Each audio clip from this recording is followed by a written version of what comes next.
Godspeed to the city streets. We began to feel the fire. We rise like tall buildings. Good morning po. Good morning. Isang mainit na naman at tapos na po ang ulan. Sama natin si Sikmaya. So ngayon mga kalingap, dala natin yung bigas na galing pang Samar. At siguro bibigay ko sa lola ko na lang. Kasi nga sabi nga ni Kuya Bal, unahin ang pamilya bago yung ibang tao. So, si Lola Maring yung lola ko. Sa kanila rin po ako lumaki nung time na nawala ang tatay namin. Sa kanila ko patawid-tawid. Kumbaga, sila rin ang nagano sa akin, naghubog bilang ano sa mga tao para matutong humarap at makisama. Ang mga payo nila lahat, silang nabubuhay pa yung lolo ko, lahat yun tumanim sa isip ko, sa utak ko bago ako mapunta ng Manila. Baga sa kanila ako nag-start na umalis, pupunta ng Manila.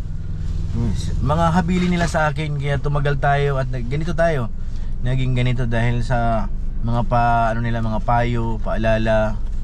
Dapat ganito, kung ano man ang marating, kung saan ka man, makisama.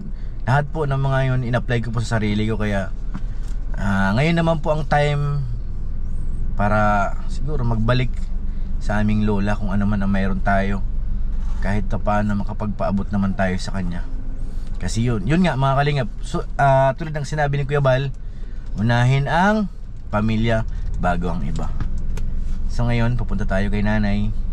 At nabalitaan ko po yung kanyang kubo. Hindi pa matapos-tapos kasi yung lumanyang kubo doon ay tumagilid na po mga kalingap. Magbibigay tayo ng tulong para mas mapabilis yung pagtapos ng kubo niya. Ayan guys yung kubo niya oh. Ngayon lang po, gilid ng palayan. Diyan na po siya na tinayuan ng kanyang mga anak at apo. Mga pinsan ko nagtulong-tulong din, kaso kapos din talaga. Hindi nila matapos, wala pang pangsahig at saka pang dingding. Siguro yun din ang natin ipo-provide. At mali po, salamat po kay Ate Ani. Maraming salamat po kay Ate Connie, grabe. Thank you po kay Ate Jenny. Ngayon mga kalingap, Sikmaya, handa ka na? Handa na. Punta tayo kay Nanay Maring. Siya po yung nanay ng mama ko. Yung nagbibigay ng kamuting kahoy. Yes, siya yun. At saka naalala mo yung yung nag-uwi ako doon sa Pateros na may dala kong pinya malalaki? Siya yung nagbigay, si Nanay Maring. Mga pananim niya po yun ng mga kamuti. Salamat kay Nanay Maring at kay Piding sa lahat ng mga tiyahin ko dito na kumbaga tuwing kagaya niyan, uwi natin dito asikaso kami, hindi na kami masyadong kung mayroon mayroon dyan sa kanila, pagkain din namin. Kaya kay Tio Albert, ay shout out, grabe. Kay Tia Wining, grabe ang suporta sa amin. Doon sa kabila. Kay Tio Edot, lahat ng mga tiyahin ko, Tia Huling, lahat po. Yung pinuntahan natin, si Tatay Ray. Sila pa parimi sa side ng tatay o. Maraming salamat. Inanti Susa o sa mga tiya, Tia Dora. Shout out po sa inyo, maraming salamat. Isa po kayo. Kumbaga naging inspirasyon, naging dahilan kung ano man ako ngayon, kung ano man ang aking narating dahil sa kanila po yun. Kasi ang kwento talaga ng buhay ko, 8 years old pa lang, wala na kami magulang, wala na kaming tatay. Kumbaga sa kanila kami napalipat-lipat. Kaya salamat, thank you. Pero nandun sila. Balang araw sa side ng tatay makapag rin tayo dun. Pero mas kasi dito sa side ng nanay, lalo na yung lola ko, mas kailangan ng pansin, kailangan ng tulong. Kaya ngayon guys, mapunta kami kay Lola Maring. Let's go. Pakita tayo, medyo umambon ay.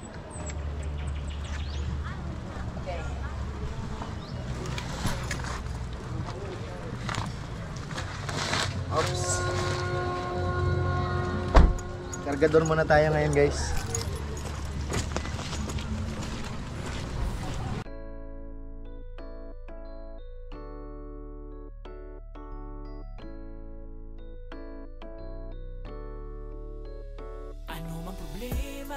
Laging makakasama mga kalingap, meron laging pag-asa. Aalalay para sa inyo, tutulong at di magbabago. Yan ang Pure Health. Tayo sa taas guys. Nakakaingan din oy. Yan yung bahay ni Lola Maring. Padaan!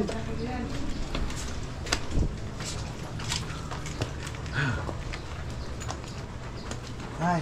Ay! Makapahinga. Udto. Masa Roman? Pwede na buksan ang ilaw mo? Abrihan? May pasalubong kami. Di rin na naigo. Okay. Maganda ka na eh. Lagi. Tulog. Kiyat din. Ay. Gaano ka na eh? Ano nakikita niyo yung dilim-dilim? Nakikita mo masirong? Ang nakita man ako. Kay na kuan man dia kay uhot akbongbong na mamagkuan naman taktak. Butas na talaga. Kay So ito mga kalingap yung sinasabi ko kanina. madugay na ingat pa. Yung kubo ni Nanay Maring, siya po yung lula namin. Na tumagilid na nga. Bagsak na na yun. Oo, nakukuan na, rurusmak. Bagsak na. Hiningal ako guys. Magawa na nakin magpapayad kay nagkuan man heroin nga di dinanay ubos. Okay. Hirap makuri pagsagkangan eh. Kahit wala akong Wala bit-bit. din ni Moises kay iya kay na alog. Ikaw na nag-iigib. Ano man ay? Ano to? Babalik yung mga silig? Baligya ito na akon. Pinibenta raw sik. Kaso, Ano isa? magkano? Tagpera daw na yun sa? Ha? Silig. Silig Oo. tag 20. Pero kin sila tatak baga kuan din hitak mga kuan. Akin sila ni mahatag. Tak mga apo. Si Rosel, Rizal. Isang, saan nanggagaling to ay di nga mo't nakuha ang kuan, bukid. Di diha bukid kila na ginahakutan nga dan ni Roni. Si Tiro rin ang nagdadala dyan. Amot parang kuan di da bukid.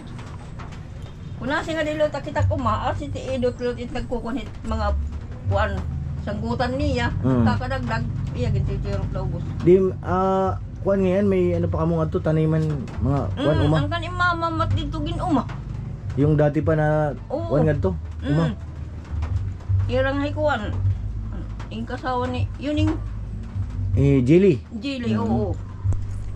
So ngayon mga kalingap, tulad nga ng sinabi ko, ito na po yung panahon na magbalik naman ako sa lula ko ng kahit konti, basta makatulong para doon sa kanyang kubo na matapos.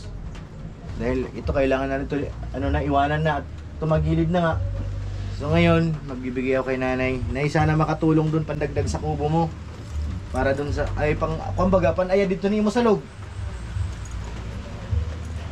Mga kalingap, ito po yung binigay sa ating allowance ni Ate Ani Haramilya at ni Ate Jenny, ni Ate Connie. Si-share din natin kay nanay. Nanay, 1, 2, 3, 4, 5. 5,000 nay. At saka wala galing papalbuling gasolina. Diri, para ito ay imo nay. Kuan ito idurugang dito ni imo payag para mahuman. Para litin salog. Kaya ang salog na ito importante, waray pa. Waray. Ano ang plano ito pan imo bongbong? Kuan baga kay ada kinuha nat nira Roni. Pero baga, buti pa man ito nga baga kay Atagawas. Ambot ito kung kasadag ito. Magdudugang nalatira. Yan ito, iparalit mo ito kuan salog. Oo, salog. Yung mga raisang, ano naman kinahanglan. So yun guys, di ka lang kung naintindihan nyo. Kasi waray-waray baga. Yung lula ko kasi namin, hindi talaga ito kumbaga, hindi ito nag-alis ng at dati sa bukid kami nakatira. So mamaya mga kalingap, pupunta kami dun sa bukid para makita niyo kung saan kami nanggaling nung kabataan ko at nung kalakasan pa ni nanay at saka ni Tay Piding. Sama-sama kami sa bukid, kaya abangan niyo po, aakyat kami dun. So yun mga kalingap, nandito na kami. Bibiyahe na po, papunta dito sa dati namin tinitirahan nila Nay Maring sa bukid. Ito yung panahon na nilalakad pa namin papunta sa kabilang barangay. Din itong kalsada na to ay noon ay putikan. Ang nakakadaan ng kalabaw at tao. Kumbaga napakalayo nito mga kalinga, pero ngayon nalagyan ng kalsada. Medyo na. Maluwal na. Kahit may sasakyan ka, medyo makakapasok na ang motor. Oo, gipananuman na nay. Ito dito mga kalingap, ito yung tawag dito. Dito kami noon na muntik kaming kainin ng aswang. Ayun, aswang ba yun eh? Yung papunta na dun sa Atikat to Bariw Bagan. Kakugnan yan na ito ng banda. Parang dinhiyat to adwa. Kahiranin na itong balay. Oo, Bariw. Ang kanda takya. Din to may mga pabo nga mag-isog. Pamayanan. Napakaganda na ng daanan mga kalingap po. Pero ano lang, dahan-dahan lang tayo dahil no, kani katapos lang ng ulan. Puro na mga palayan. Mga palayan at may mga quarry na nga rin ata ditong ginagawa.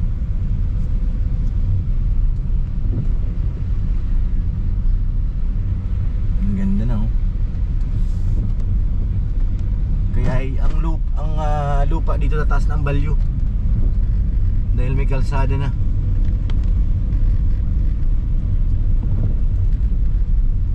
Ayan, lapit-lapit na tayo. May mga bahay na rin yun. Mga palayan ni. Hadi waray ni. Ah. Amo lang dito may kandakuan. Marami kang mga tanaman.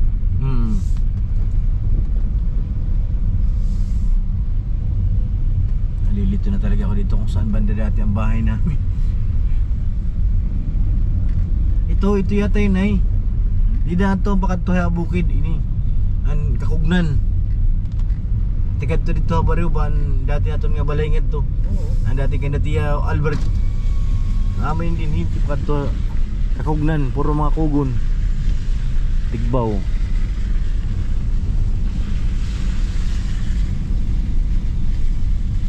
Nasaan yung langka? May naalala ko dito langka dati na malaki. Yun na guys, dito na tayo. So yun mga kalingap, nandito na po kami ulit sa aming bukid na tirahan noon. Grabe.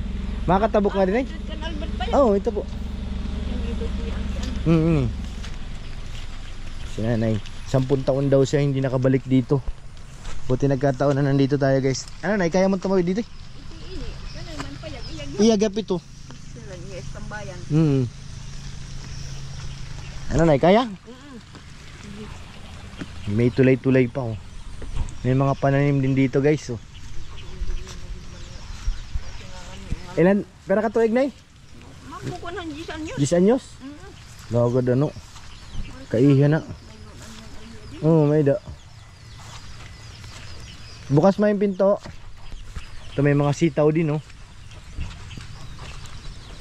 Mali pero ano, malimpyo.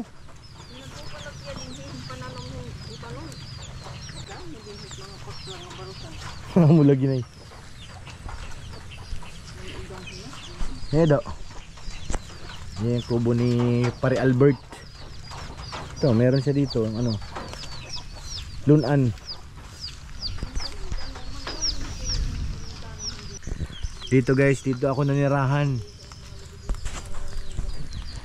ng ilang taon. Dito nagtago kasi dito walang tindahan. Pag dito ka nakatira, okay lang walang pera kasi walang tindahan eh. Hindi ka mga problema dito. Mga katabi mo puro ano, puno ng nyug. Tahimik.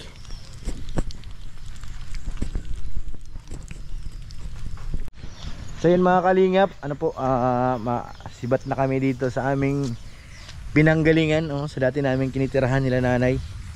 Siguro kung sa tayo feeding, ako tuwan-tuwa yung pag nandito. Namiss ko na si tatay. So ganun talaga. Sige, sige na. Nila. Ganun talaga. Yan na kami guys. Yan ang papuntang dagat. Napunta kami ng dagat dyan, dadaan. Oo. Kanyang kubo. Ayun pala yung damit ko yun. Kasi yata kay nanay ma. Ayun o sa ilalim. Adi man o. Bigay ito sa akin na yun. So yun na to. Ano muna ini. Bado yun. May ngaran pa ito. Ano mo nala ito. Bago ito nga bado na yun. Kita daw niya na bright design. So bigay natin kay nanay yung t-shirt ko.